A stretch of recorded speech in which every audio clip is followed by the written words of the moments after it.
Welcome to the TCQ Podcast, where we teach, we mentor you, we inspire you with all sorts of guests from all the walks of life, inspiring you and teaching you things about your business. And this afternoon, I'm really, really excited to have an amazing guest in the house. I'll allow us a culture to introduce ourselves. Thank you for coming. Thank you very much for having me, TCQ. It's such a pleasure to be here. My name is Oyindamola Fakile, and every time I'm given the opportunity to introduce myself, I'm very, very real with it. Before the accolades or the different peggings that have happened along my career. You're a powerhouse, so the accolades has to come with it. I'm just a creative girl, right? My name is Oyinda, like I mentioned earlier, and I've always been someone who, as a child, I knew that there was a lot that my name carried, right? And every time I step into any situation, my mindset is always solutions, right? So that sort of helped me develop a very creative eye, right? So wherever there were issues, I was always thinking of how do we solve this problem, and it was creative solutions that kept coming to mind. So I'm a creative girl, right? I am an incurable optimist, I like to say that, and I'm also someone who believes in the power of collaboration, right? I don't believe that whatever journey I've gone through or whatever wins I've had, I've not gone at it alone, right? Because it's always been a sum total of juggling minds with someone, juggling minds and ideas with maybe my art director or my colleagues, and at the end of the day we end up somewhere amazing. So right now I am privileged with the opportunity to serve as an executive creative director at Flow, which is a consultancy, right? And what we do is we prefer marketing solutions, right, creatively, strategically for brands, people, and even platforms. Yes, so I think that's how I can summarize introducing myself. Yeah, so thank you. Yeah, fantastic. Now that my line of question is not always this way, but I'm just going to jump then come back to what's supposed to be next. You talked about collaboration, then how you see, how you think, and all of that, so, and that will basically just take me to, what your journey, your experiences has been over the years, working from being a copywriter to working as an executive now and all of that. So if you can just take us through that journey. Yeah. Oh, wow. So, I'll go very way back, right? And the reason why I'll go way back is so it sort of inspires, because there's really no reason why I shouldn't share. And this platform will be the first that is privileged to get this information, right? So, glory. Yeah. I've told a couple of friends, a couple of colleagues know about it when I'm trying to inspire them, but I think this is the first time it's going to go mainstream, right? So I finished secondary school. I've always been a very, very inquisitive child, right? I'll go way back to secondary school. It's cool. Right? And I realized that during Friday sessions, when it's time to just relax and you have club activities, I was a club on my own. My very best friend, Kemi, I'm sure I'll send her this so she can corroborate, right? What would happen is I start to tell them the stories I had watched over the weekend, and you find people bring their chairs and they are gathering, and I'm just telling these stories. And then it happened that at times when the story ends, because of the anticipation on their faces, I'll have to stretch the narrative. So I'm starting to improvise, and I'm like, they're really loving it. And I'm like, this one is even better than the last one you told us, and I'm like, okay, this storytelling thing, it's looking like there's something there, right? And I finished secondary school. Getting into university was a bit of a tussle, right? Because I had applied to, in my JAMB, I'd written for IFE, English. And unfortunately, for some reason, we were not aware that IFE was not having any intake. Either for English or for law. My memory is a bit blurry there, right? But they weren't having any intake. So what that meant was I was stuck at home for the entire year because I had not heard about the news. My parents did not hear about the news. So what to do, right?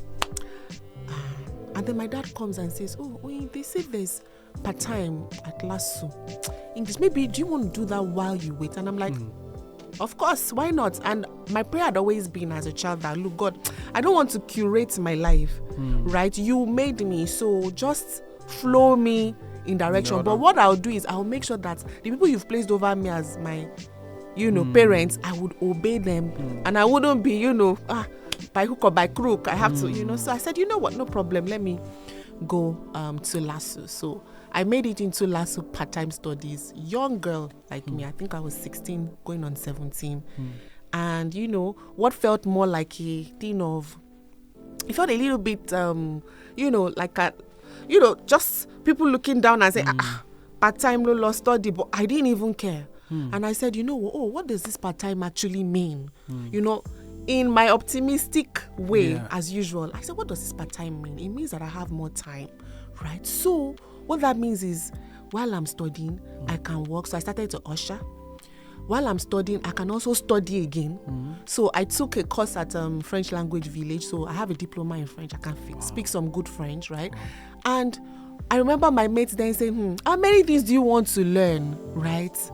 But a mentor then would say, look, it's better to learn it all and not need it than need it and not learn it. Commodore Oladimeji was a comms expert at the naval office, years ago. So I took that thing and I really held on to it. Along the line, studying in LASU, beautiful, amazing lecturers, but there was one that was a bit funny, right? That, wanted to, now, I don't want to say it all. And he would promise to fail me, because I wasn't playing ball and I didn't bother. So he didn't take me just for 1 year, he kept taking me for.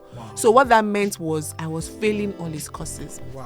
And then when I finished university, I was waiting for my results, right? But opportunities were already calling for me because I'd even already started working, doing some things on the side.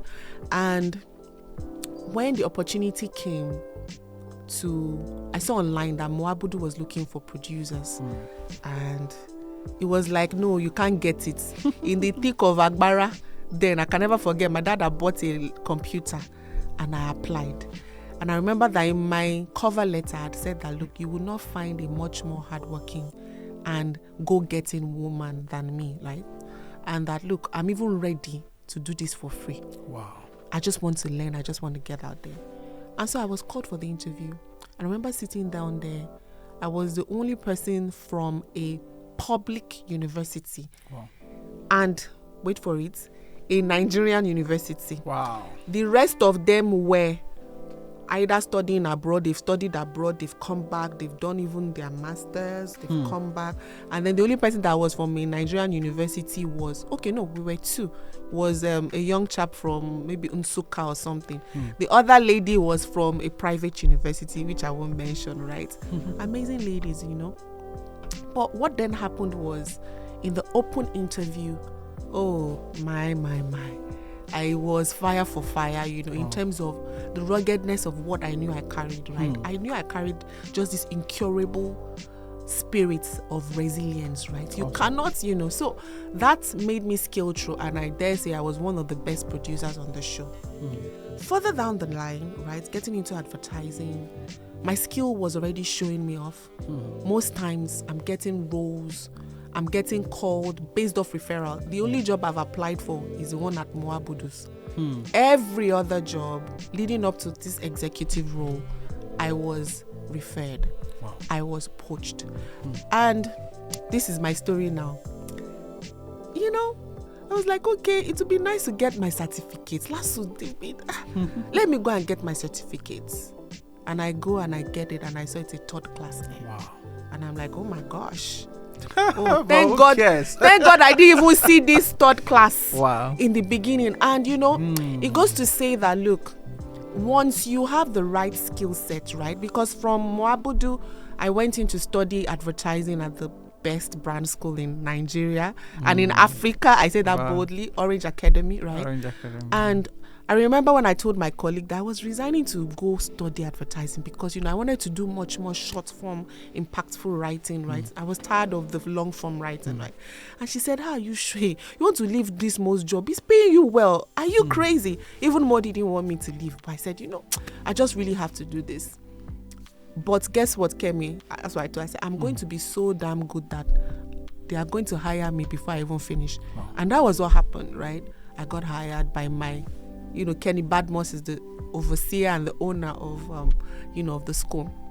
And from there, I didn't even spend 2 years, and in fact, the issue I used to have, and I still have, is most times I tell people, please, I just got here. Let me just stay, let me just stay. So third class or nothing, that didn't affect anything. In fact, when I got my gig with Godrej, I boldly tendered my third class because, they had to do all the paperwork. They can't compare. They were like, forget, please, your portfolio. That, so, I mean, so that encourages anybody out there that, look, it's not about your certificate. It's not about it's about when you are on the job, your executing power, your ability to bring solutions to brands, to people, to bring life into things, right, that were hitherto dead, right? So yes, that's the story of my journey. Fantastic. Yes. Like, this is really fantastic.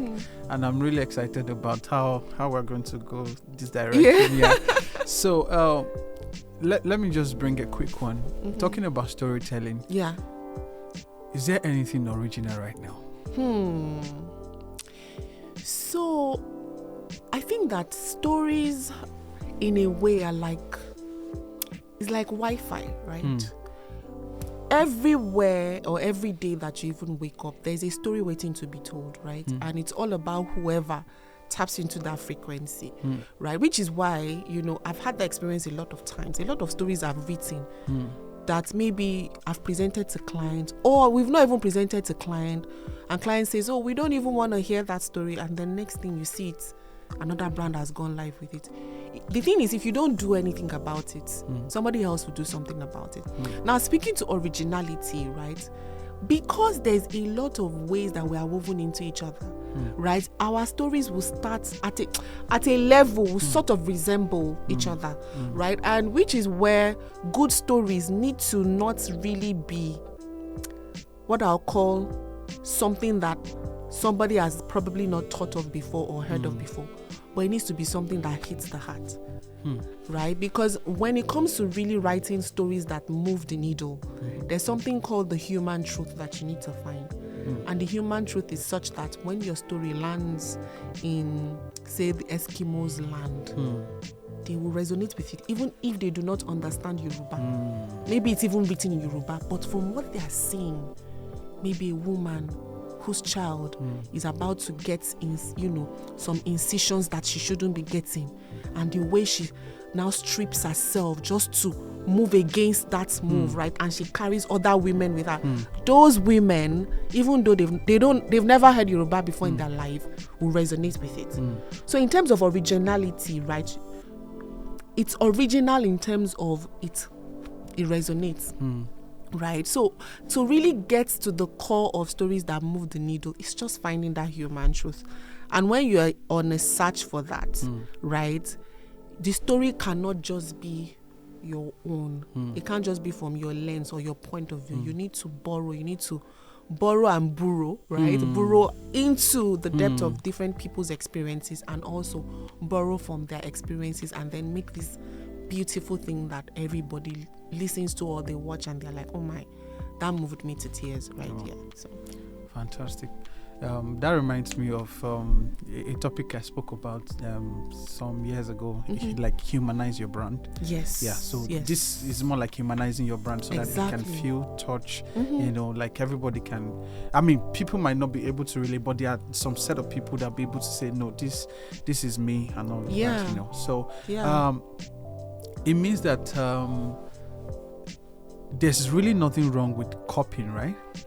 So it's how you copy. It's how you copy, because there's something that Kenny Badmus used to say, and this was years ago when I just started advertising, right? So he would say, look, I need you to read wide, look at what is going on out there, look at what communication in India looks like, look at what advertising in Qatar looks like, and then what you need to do is, in terms of copying, you are not copying, you now need to innovate on it. So innovation is actually copying that adds tweaking. Yes. So for example, you can say Uber, right, as a concept, because as a design thinker, you need to look at products and You're then helping me with my questions, man. yeah, and then you find loopholes. So copying is you look at that thing, you copy it, but you find loopholes, not to be critical, but so that you can now create, right, to fill those loopholes. And then you have a 2.0. And then you have a 3.0. And then you have a 4.0. So Uber is somebody who sat down somewhere and copied our yellow cabs, for example, and said, no, but why do I have to go and stand on the streets? That's the loophole there. Yes, I want to get somewhere. There's a cab man ready to take me. But why do I need to go and stand on the streets? Why is it that if I don't stand on the streets, he misses the opportunity of taking me somewhere? I really want to go somewhere. He really wants to get someone somewhere. So why can't we just do something that will make it easier for him to see me on his device and I also see him on my device, and then we both get our day's job done, right? Yeah, so that's copying, right? It's actually innovating, but copying verbatim, that's terribly wrong, right? I mean, there's a brand, I fell into a backlash recently for copying an advertisement that was done verbatim in India, right? That speaks to lack of innovation. It speaks to just sheer unprofessionalism, right? Even if you pick elements from it, there are ways to look for loopholes and then improve upon. So, and when you boldly say, look, I was inspired, right? So instead of copying, you say you were inspired. But you can't say that if you do it verbatim, then you'll be a copycat. Yeah. Great. So my second question was supposed to be about the values, places, and people that have influenced your journey, from when you started to where you are right now, because we are all product of values, people, places. So what are the values, places, and people that have influenced your journey? Oh man. So I'll start with the value. I am nowhere without the value, right? And the value is definitely Jesus, right? Awesome. And I'm not going to sugarcoat it at all. I've always been the type of person that from day one, and I thank God for my parents for the beautiful heritage that I had, and also my boyfriend then, but husband now, who would always push me into opportunities because of the understanding of, okay, yes, this is the prophecy that has been spoken over you. So I was not mistaken about the role I had to play in, in the marketplace. I knew that, yes, this was a platform that the Lord was giving to me. So even though way back then I used to say, oh, I'm not a pastor, but that's my pulpit, and all that, I really took it as that, right? So for every time I get hired, I'm already taking over that territory, saying, God, it's you and I, you're here, right? I'm going to shine so that they will ask me, how are you doing it? And I'll tell them, it's Jesus, right? And for a fact, it has been like that. It has been like that. From inspiring, groundbreaking, award-winning scripts to me, the Holy Spirit's whispering into my ears, or I just sleep and I dream. The scripts are probably been trying to crack for days. It's not cracking. Wow. And the Holy Spirit just gives it to me in a night dream, right? And I wake up and I scribe it, and clients say, hey, wait, where do you put this script since? And I'm like, sorry, the Holy Spirit just gave me, and they'll say, tell the Holy Spirit, thank you, So it's also being very vocal about where you stand, because there's also that thing about how, as a woman in this space, advertising especially, it can be a bit, because there's a lot of laissez-fairness that goes on, but how do you need to be someone who states what you stand for, not just stating it, but early enough.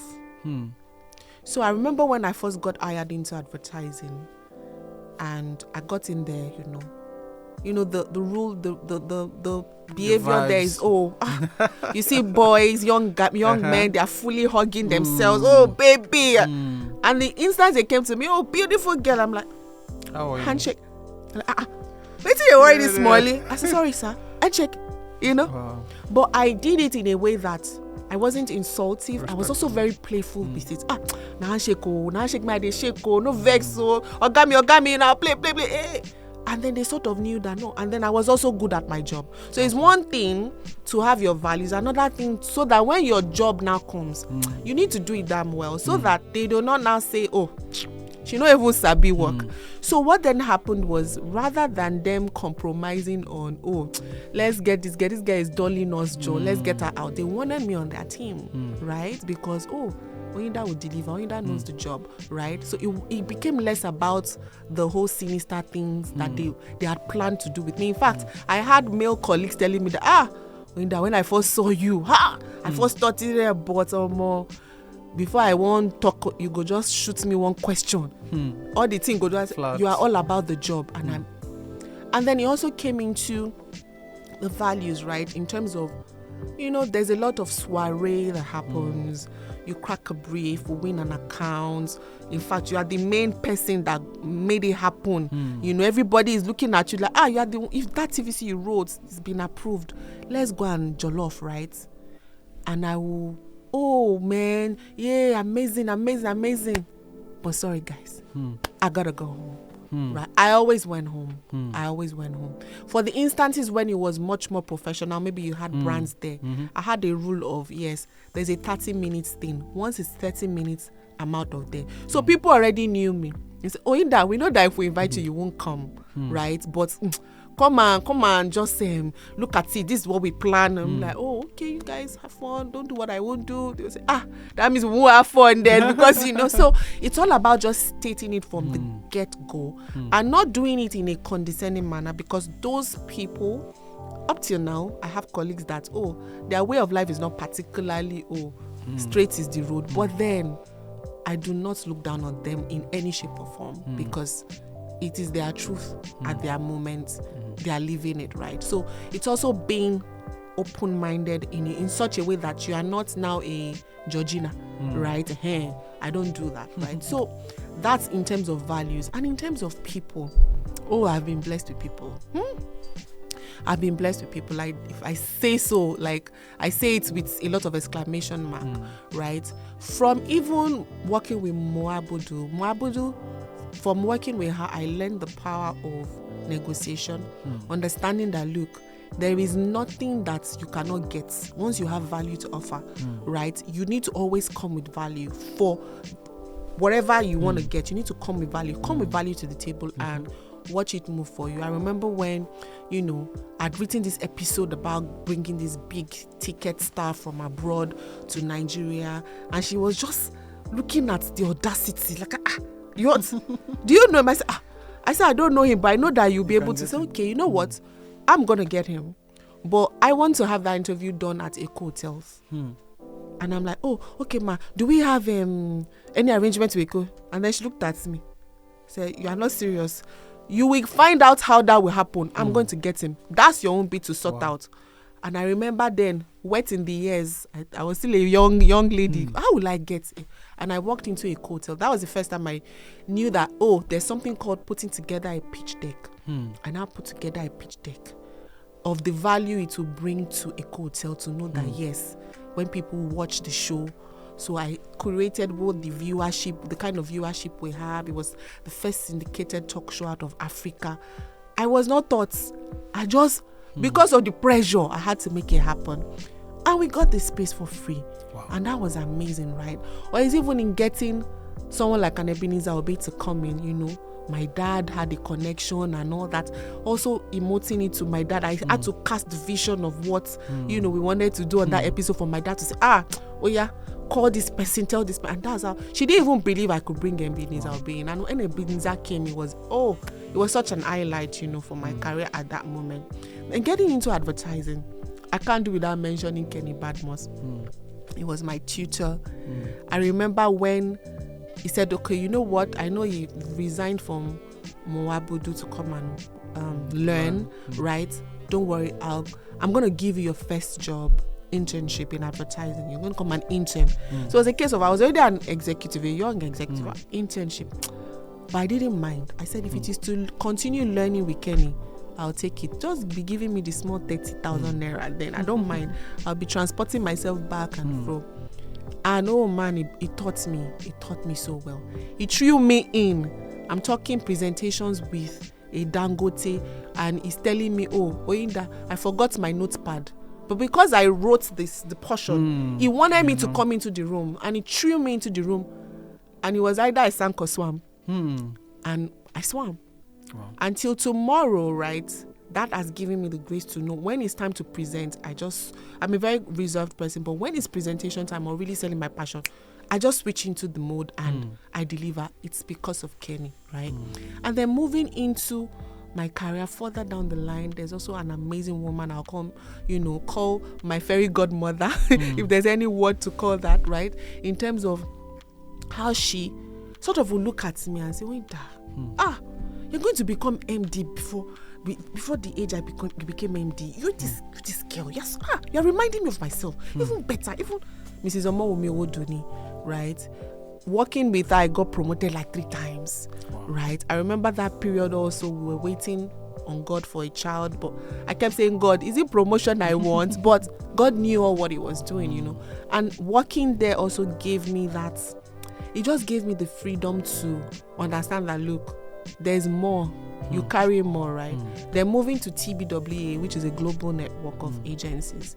I cannot do without mentioning Ronti Atuwa, who was my creative director, and then Omomeji and Osibo. Omomeji was the HR, Osibo was the business director. These 3 men, right, so there was a time I wrote an amazing script that got some acclaim, it trended, right? I won't mention the brand and all that, right? And there was some little tussle as to, because it was a collaboration of agencies that worked on it. So some creative director was saying, no, he was brandishing it. He was almost like, just snatching it off me, even though I scribed it, right? Yes, collaboratively, we all brainstormed and all that. But then, in terms of giving the accolades, it should be there. Your accolade is creative director. It's fine, right? This man fought for me. Oh, Lord. Oyinda, don't worry. We know that you don't like to talk. We will say it. And they were doing even adverts in newspapers, putting out stuff in blogs, just to mark it as written by me. And that meant a lot to me.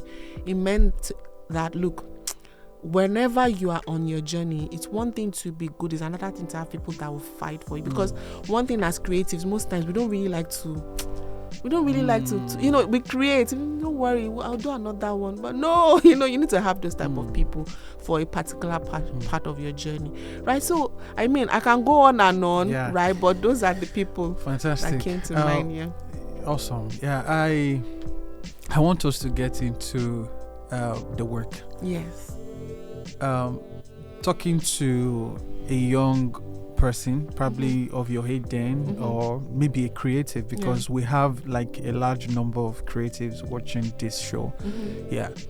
So let's talk from brief to execution. Yeah. I'd just like you to speak to major elements, values, collaboration. You talked about pitching. I just want you to speak to that, in the way you can. Before we move to the next things. Yeah. Okay, so from brief to execution, it usually takes a village, like they say. It's one thing to be so good and you've sort of mastered the craft in such a way that you can become a one-man squad. So chances are that at this level, I can sit down and I can execute a brief from start to finish, right? But the key ingredients necessary, right, as an advertising person is you get a brief from the client. So the brief comes in, say from brand TCQ. And then it comes in and it goes to the accounts department, who is probably interfacing with the brand already. So the account department goes, there's a brief from client, this is their brief, but they pass it to the strategy unit to then distill this brief, right? So strategy unit distills this brief, and then at the end of the day, collaborating with the accounts department, we come up with what we call an agency brief, which is much more broken down in such a way that the creative department can easily chew. For creatives, you don't start to put those very hardcore written stuff. it will just, they'll zone off, right? So strategy has done some insight, they've done some research, found some blue ocean space or white space that, you know, the brand can leverage, and then it gets to the creative units. When it gets to the creative unit, there's usually a, say, creative director, then you now have writers, you have art directors, right? So the writer then, the creative director then takes it and of course assigns a team to work on it, a team of copywriter, art director. So he or she has seen the brief, right? Already can give like an initial charge to the team working on it to say, oh, this is the brief in the system. They have a debriefing session, right, with accounts people and all that, and the creative director sort of speaks to, okay, we can deliver it in so timeline.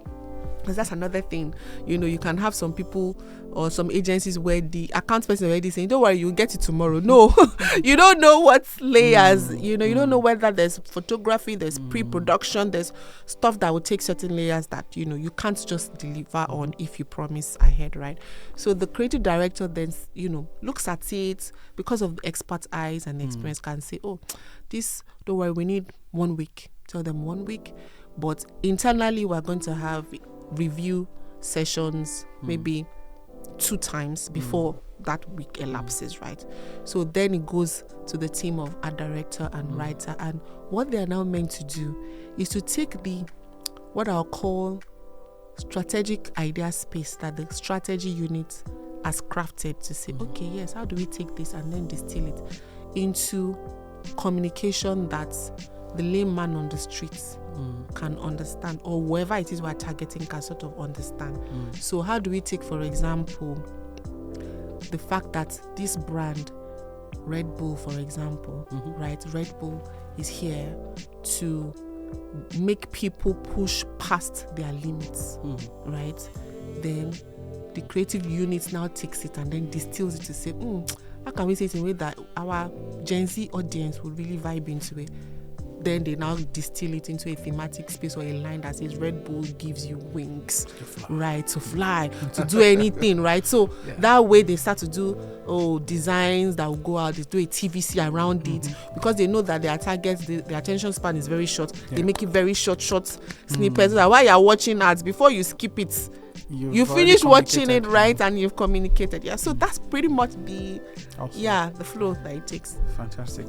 So looking at it, someone is watching it right now and thinking, oh, fantastic, I think I can connect with this person, I think I'm like this, maybe at the age when she started and all of that. What are the skills that is necessary for someone to move from not just being a writer to becoming a copywriter to actually, you talked about negotiation, to navigating your path, that you can actually negotiate your value. I can tell that you also understand the value you bring to the room, that you can also negotiate, like, okay, this is what I'm worth. You said apart from your first job that you applied for, you've always been poached. It's not easy to poach people. If you're going to poach anyone, then you've got to bring something, So how do I move from just being a good writer, or move from being a good photographer, a good cinematographer, a creative, so to say, to everybody want to be an executive, So how do I move from there to here, and what are the skills I should be building? That's such a loaded question, and I won't give a one-pronged answer, right? I'll start with the soft part, and then we'll now move to the hardcore. So there's the software and the hardware, right? The software is, of course, a lot of Jesus. Amen. Right? And the thing is also, for Jesus, he's going to ask, what's in it for me? Right? It won't just send you without him being sure that, yes, you're going to not just take over the territory, but when you are in that territory, based off your executing, right, people can indeed see that, yes, this one is different, this one is light, right? So there's nobody that would not like light to be around them, right? So I realized that was also a very unique factor that kept playing out. People say, we just don't know. Please, let it be Oyinda that will present. Or let it be Oyinda that will present. It's obviously from the light that is within that radiates, right? That's one software. Another software is in emotional intelligence. Because you see, when you are selling to people, or when you are even working on a team, you are dealing with clients, there's a lot of emotional intelligence that needs to come to play. If not, you start to come across as stuck in your own world or aloof, right? You need to create in such a way that the person that has sent you on the creating assignment feels like you see them and you hear them, and that you are collaborating with them, right? And it's not just your way or the highway. So I've always been the creative. Creatives don't really like to be told that the work is not good enough. True. But I've always been a creative that I will keep working at it together with you till we sort of enter into a place of, yes, it's getting good, right? So the hardware bit is also now making sure that, yes, I did go to brand school where I learned skills, and I'm always studying from free certifications to paid certifications. The reason why I've not even done a proper master's now is because I'm still trying to crack that one master's. I know that, yes, this is the master's for me. So yeah, it's a mixture of both. Wow. Yeah. So we're going to break it down. You just talked about learning. What should I be learning? Yeah. What certification should I be considering? For example, I'm a photographer, I'm a fashion designer, I run TCQ and all of that. I'm just generally a creative person, and there are so many people out there, multi-talented, or all they do is just one thing, photography, or a writer, script writer, whatever it is. What are the things I should be learning? I want to pivot. What are the skills I should be learning? What are the courses I should be looking out for? So if we can just mention 1, 2, 3 things that I should actually be. Yeah. Why not? I think for a creative, right, whether copywriting or art directing or even photography or whatever, I would say go big on learning creative strategy. Because you cannot be a creative who's always just waiting to be told how to move or how to navigate. Once you've hacked creative strategy, believe me, you're like the sensei of creative, because where you sit, you already have mapped it out from end to end. It doesn't necessarily mean you're the one that will execute from end to end, but you see the moving parts and you see the plugins that you need, and somehow the job is halfway done. Somehow you can easily cast a vision or even just really pitch in such a way that holds a lot of power, because you've seen it from a top level point of view, right? So when it now comes to specifics as creative writing, because we have a lot of ChatGPT now that comes and says, you just type in prompts and then you get your copy, right? But there's a lot that learning brand experience does, right? So integrated brand experience is another course you can look into. It's available at Orange Academy, by the way. Right? So you do integrated. Orange Academy should come and sponsor us. Yes. Integrated brand experience sort of teaches you what they call the magic and the logic of being a creative, right? So it teaches you the creative strategy I spoke about. It teaches you the copy bit of things. It also teaches you the art bit of things, right?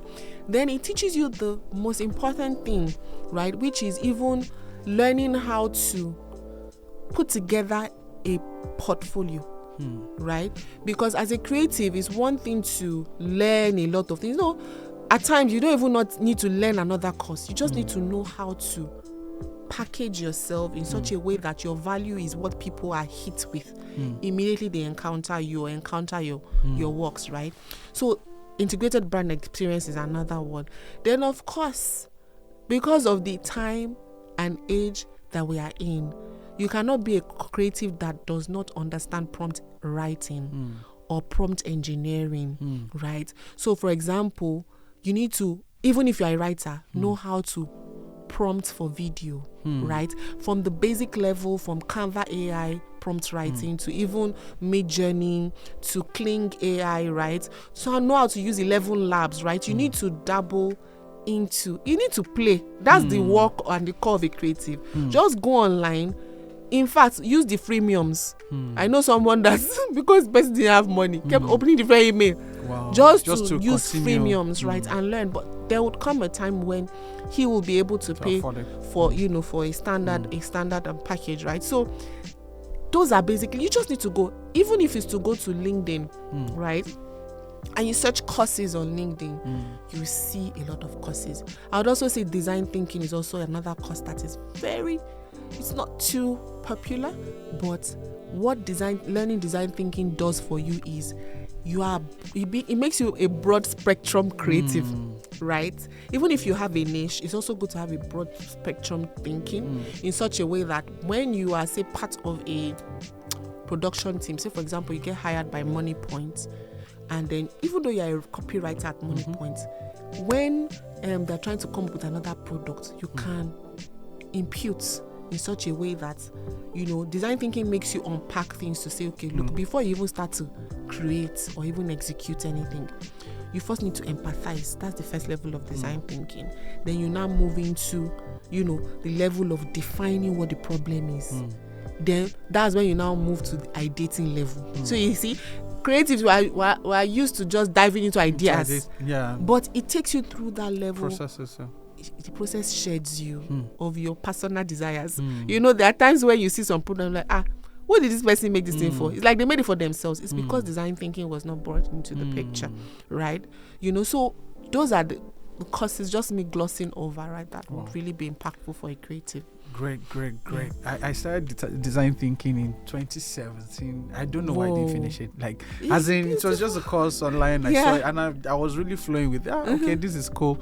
But I don't know. I just paused it all. So it was when I saw your profile, I was like, oh, it's a thing. Wow, okay. yes, I should do it again, So looking at design thinking, I know you've mentioned a couple of things about it. We've seen creatives that are just good for the sake of being creatives, but how do you move from just being a creative to being a professional?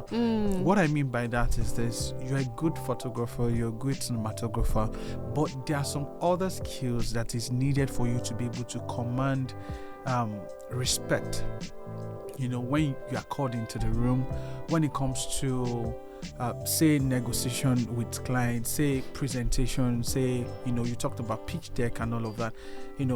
How can a creative I'm not just good with camera, then I have something substantial up here. What would be your advice to creatives to So it's still a conversation around when you show up, how you show up, right? How you show up. And let me go into being real. We're all creatives, and I believe creatives watching, right? There's just that thing about how creatives, at times you just have to have dreads, wear baggy, just come. If they say this is the time, you'd probably be late, right? Because you're a creative, it starts to give like maybe it's a disease or something. And there's also that bit of maybe don't remove the person from the zone, because it's sheer unprofessionalism, right? If you take your craft as indeed a unique craft that you're a professional at, there are certain things that you should not be found doing, right? There are certain holes you should not be falling into. For example, a pitch presentation with clients is so time. You should arrive there earlier, some few minutes before that time. You should be seated. Before client comes in, you should have projected, for example. It's not that when they come in, I say, I'm looking for the document. So there are ways to just unpreparedness. Just portray yourself in such a way that, and not even just portray, because then it starts to give maybe that's not really who you are, but just really be that person, right? One of the best, should I say, feedback I've gotten from my uplines, it was meant to write me a referral letter, for something I was applying for abroad. And then he said, one thing he can say for me in the 7 years I had worked with me was that I had never missed a deadline that I committed to. And I was like, oh wow, really? Actually, when I sit down and I look at it, I've never. And because there's nothing that makes me more ashamed than telling somebody that I will do something at so time and then I don't do it. I prefer to dash you 500k than fall into that type of picture. And I think that's also a factor of the kind of father that raised me and my mother. Be a person of your word. It's as simple as that. If you are a person of your word, then your professionalism does not just come by what you put in paper. It comes by people experiencing you. When they experience you and they see that this person, He's always on time. He's such a professional. She's such a professional. That's how it moves on. And that's how today I confidently sit on 2 boards. That's because of people's testimony of Oyinda. Oh, we know that she'll be good for this, but if not, if I was just a laid back, laissez-faire person, she's creative, but please. In fact, I've even had creative people that I've looked at their CVs, I've even heard about their creativity, but the other things I've heard did not match up. And I'm like, no, I'd rather not have someone this talented, but somebody that I can depend on, than somebody. Character is everything. You just nailed it on his character. And then, what is your experience? Imagine you are a brand. We complain about different brands. Oh, hey, my network. You imagine you are a brand, and how are people experiencing you? That's the question you should ask yourself. And by the time you start to ask that question, it starts to speak to whether you are professional enough or you are not professional enough, or how people perceive you and what you need to work on. It's okay to be a work in progress, actually. I think the most critical thing I like that people or creatives should carry is you need to have a heart that audits yourself. You need to audit yourself. Not audit yourself so you'll be depressed or think that you are not good enough for something. Audit yourself to become better than you were. So you leave work, you leave a situation, you ask yourself, how did I do my best? Did I prepare coming for this podcast or not? Or, I hope that Oyinda, that this is to hearts and minds that are looking to pivot, right? So you cannot come unprepared because it's just a podcast. You can't just come and just be winging it. You understand? Yeah. Those are things that sort of mark you. Wow. Great. Fantastic. So, wow. Okay, let me say this. Talking about creatives, CV, portfolio, there are 2-3 different things. Yeah. So looking at a creative developing a CV now, you working as an executive and you want to employ or hire a creative and all of that, and either on part-time basis or full-time, what should a professional creative say? It might be photographer or content creator or anything. What should they be looking at like? So I prioritize your portfolio over your CV. The only thing I look for in your CV is to see how long you stay where you're at, right? Maybe say, okay, maybe you've been moving to maybe 8 months. Creatives move a lot if they're very good. For example, I remember when I was hired at TBWA, I remember my creative director now before it said, I'm taking I'm going to you're not going anywhere, because I've heard that we hire you they will poach you, right? But I've also heard that you are a one-man squad, right? That if I hire you, that's like hiring 10 copywriters. Wow. So Oyinda, what will make you stay here for longer? And I did stay for longer because he did deliver on those things I asked for. Just room to create, give me time for family. If you touch my family, I cannot create, So those were the things I mentioned, and they made good their promise, right? But what made him really believe that what he has been hearing about me was true was when I tabled my portfolio. In fact, I'll tell you that at times when they poach me and then I do my on sports interview, they'll just give you one pseudo brief, now give you time to work on it. Most times I think I flunk those things. I don't do as good, right? Because there's a style I don't know how to create under duress. I'm trying to pass exams. No, right?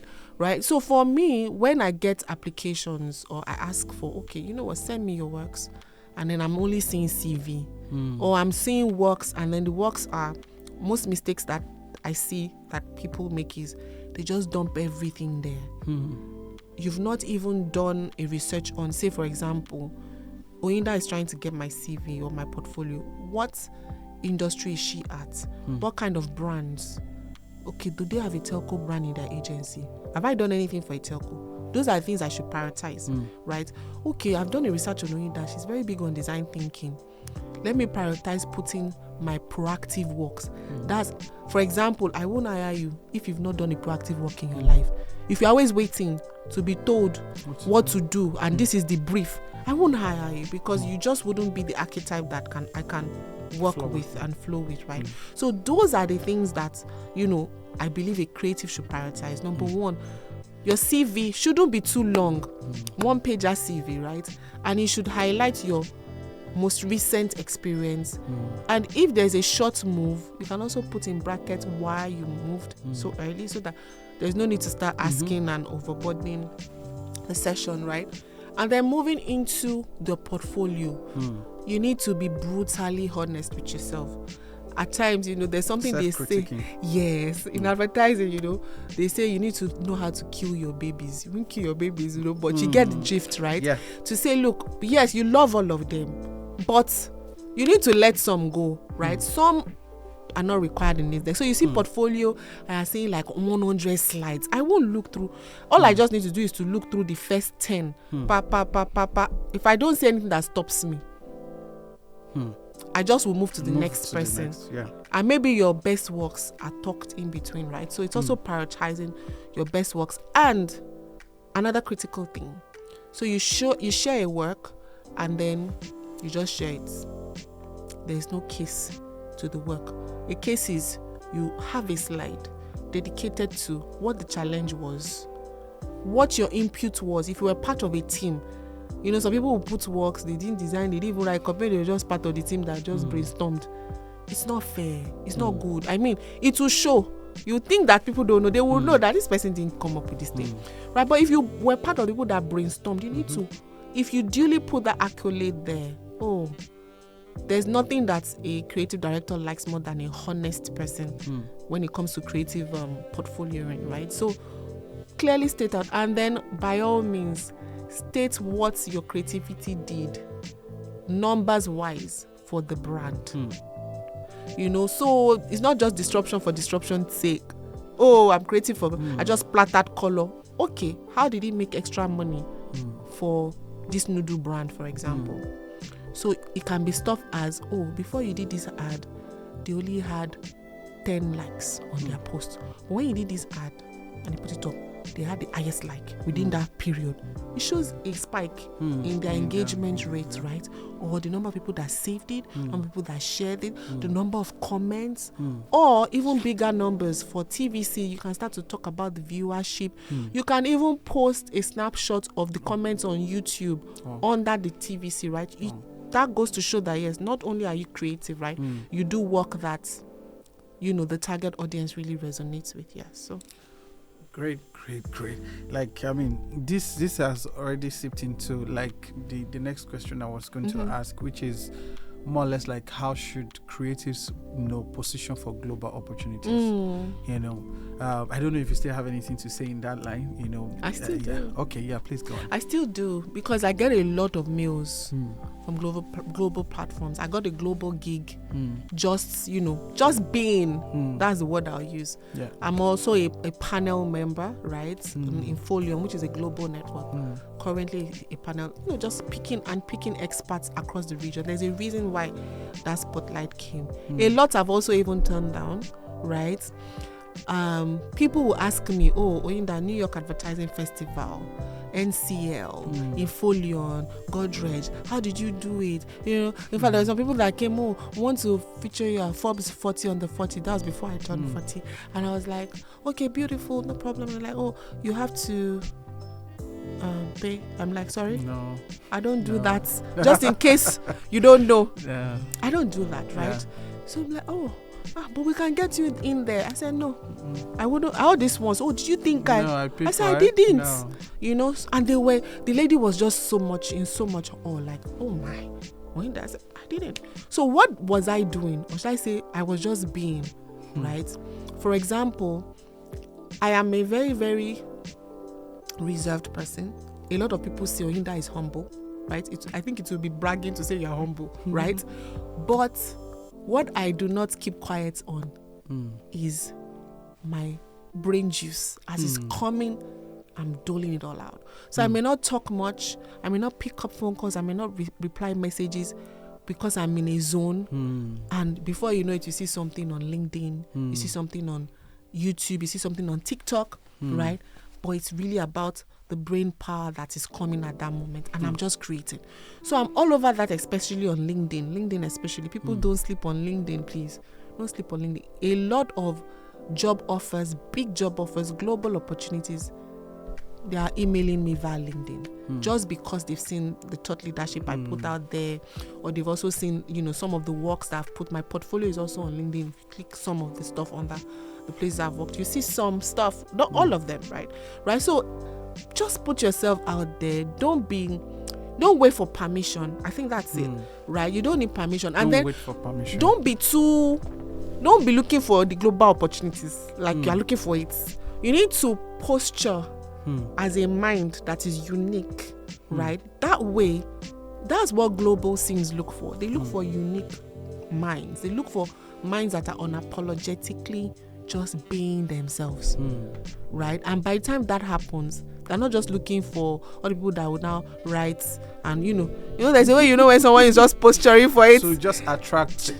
Yeah, you shouldn't be. That's giving yahoo type stuff, right? You need to just be true and express yourself the way it's coming. Yeah, and the global opportunities will come. Fantastic. I mean, wow. Personally, I've even learned a lot. I know you've been learning a whole lot, and we have a whole lot more in the cooler, but we need you to do something for us. We'd like you to like, subscribe, and also share this content. I'm sure you're learning a lot, and it would be selfish to actually learn all of this and keep it to yourself. So please like, subscribe, and also share. We need that. And if you'd like to partner with us to sponsor us, partner with us in any way, or do give away, you can send us a mail at hello@thecreativequarters.org or temitope@creativequarters.org. It's all been beautiful. I mean, I'm sure you've seen challenges and all of that. So talking about the highest and the lowest of moments, working and all of that. And let's do some form of reverse engineering, or maybe let's reverse the experience and all of that. If you were to start all over again, what would you do differently? What will I do differently? So as regards, funny thing is, I wouldn't particularly change anything majorly, but I think it's about the realization of the kind of weight that I carry. I would have been bolder in asking for more. I would have been bolder in asking for more. That's one. Number two, because I also had a little challenge, I was waiting on God, trying to conceive. So I think I also spent a little emotional time, just really nursing that prayer and feeling very bad that why is it not happening? I had some health challenges also. I think I would have lived more also with the understanding that the children would indeed still come, right? So instead of waiting, because it took a Rema period to sort of know that, look, I saw a fellow creative in the industry, T.Y. Bello, a testimony went around and I said, oh wait, she just had twins and she has done this, and God said, you see, that's your cue to just leave. Don't wait. So it's not waiting. It should be living, right? While the babies come, right? So yeah, I think those are the two things I would have done differently. Wow, yeah. Fantastic. So what would be your closing charge? You know what we're about. You know what our community is about and all of that. What would be your charge to someone watching right now, more like your closing, speech, if I can call it that, and who would you like to see on this seat, knowing what we do, what we are doing and all of that? Who would you like to recommend to us to have on the show? Interesting. Okay, so my closing charge first would be, this is a beautiful community, right? I think what you're doing, it's not just for now, it's a legacy thing, and it's so beautiful. I would say to everyone watching, you need to plug into this community on a grander level, right? I am nothing without my Orange academic community, and that's why for me, I believe that being part of a community, your problems is halfway solved, because look at this type of platform, for example, and type of brilliant people you've had on the show, right? I think so please plug in. If you've not plugged in fully, plug in, invite people like he said earlier, and just really see creativity fly, right? As regards who I would like to have you invite for the next one, there's a young chap. He's very young. He's a copywriter, that works where I work. His name is Toby Abiodun. I think he has a very brilliant future ahead of him, and he also has a very intriguing story. I wouldn't want to share it, right? But I think it would be nice to have him here to really share his story, and we'll reach out. Open up. Yeah. Thank you so much. It's been a great session, and I feel like we're going to have a part 2 of this, because there are some other things that we should really dig into. For example, negotiation. You said you could have asked for more. So thank you very much. I'm really, really, really grateful. And cheers. It's going to be from